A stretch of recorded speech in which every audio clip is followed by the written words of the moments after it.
Praise the lord. ನನ್ನ education ಏನಾಗೈತೆ ಅಂದರೆ ನಾನು ನರ್ಸಿಂಗ್ ಮಾಡೀನಿ, ಇನ್ನೊಂದು ನರ್ಸಿಂಗ್ ಕಂಪ್ಲೀಟ್ ಆಗೈತಿ. ಬಟ್ ನಾನು ಇವಾಗ ನಾನ್ ವರ್ಕಿಂಗ್ ನರ್ಸ್, ಬಿಕಾಸ್ ನನ್ನ ಬೇಬಿ ಸ್ಮಾಲ್ ಅದಾನಲ್ಲ, ಅವ್ನಿಗೆ ಸ್ಕೂಲಿಗೆ ಸೇರಿಸಿದ ಮೇಲೆ ನಾನು ಮತ್ತೆ ಕೆಲಸಕ್ಕೆ ಜಾಯ್ನ್ ಆಗ್ಬೇಕಂತ ಹೇಳಿ ಅಂದ್ಕೊಂಡೇನಿ. ಬಟ್ ನನಗೆ ನಾಲೆಜ್ ಐತಿ ಹಾಸ್ಪಿಟಲಿಂದು, ಡಿಸೀಸ್ ಕಂಡೀಷನಿಂದು ಎಲ್ಲ ದೇವ್ರ ಕೃಪೆಯಿಂದ ಅಚ್ಚ ನಾಲೆಜ್ ಐತಿ. ಸೊ ನಾನು ಒಂದಿಷ್ಟು ಥಿಂಗ್ಸ್ ಹೆಲ್ತ್ ರಿಲೇಟೆಡ್ ನನಗೇನೇನು ನಾಲೆಜ್ ಅದಾವೆ ಅದೆಲ್ಲ ನಾನು ನಿಮ್ಮ ಜೊತೆ ಶೇರ್ ಮಾಡ್ಕೋಬೇಕಂತ.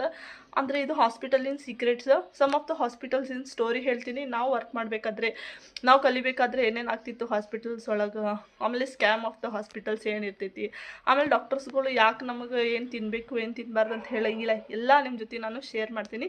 ಹೆಲ್ತ್ ರಿಲೇಟೆಡ್ ಕಂಟೆಂಟು ನಾನು ಟಚ್ ಮಾಡ್ಬೇಕಂತ ಹೇಳಿ ಅಂದ್ಕೊಂಡೇನಿ. ಮತ್ತು ನಾನು ನರ್ಸ್ ಆಗಿದ್ದು ಏನಾರು ಯೂಸ್ ಮಾಡಬೇಕಲ್ಲ, ಅಷ್ಟು ಫೀಸ್ ಕೊಟ್ಟು ಕಲ್ತಿದ್ದು ಏನಾರು ಯೂಸ್ ಆಗಲಿ ಅಂಥೇಳಿ ನಿಮ್ಗೆ ಫ್ರೀ ಒಳಗೆ ನಾನು ಟಿಪ್ಸ್ ಕೊಡ್ತೀನಿ. ಬಟ್ 100% ಎಫೆಕ್ಟಿವ್ ಆಗಿ ಟಿಪ್ಸ್ ಕೊಡ್ತೀನಿ. ಇಂಥದ್ದೇನು ಟಿಪ್ಸ್ ಕೊಡೋಲ್ಲ, ಓಕೆನಾ? ಸೊ ನನ್ನ ಚಾನಲ್ ಸಬ್ಸ್ಕ್ರೈಬ್ ಮಾಡಿರಿ ಜಲ್ದಿ. ನಿಮ್ಗೆ ಹೆಲ್ತಿನ ಟಿಪ್ಸ್ ಬೇಕಂದ್ರೂ ಯೇಸು ಸ್ವಾಮಿ ಅಂತರೂ ದುನಿಯಾ ಒಳಗೆ ಎಲ್ಲರ್ಕಿಂತ ಬೆಸ್ಟ್ ಡಾಕ್ಟರ್. ಆದರೆ ಅವ್ನು ಬಿಟ್ಟರೆ ಬೇರೆ ಯಾರೂ ಒಳ್ಳೆ ಡಾಕ್ಟರ್ ಇಲ್ಲ. ಆದರೆ ನಾನು ನಿಮ್ಗೆ ಸ್ಮಾಲ್ ಟಿಪ್ಸನ್ನು ಕೊಡ್ತೀನಿ.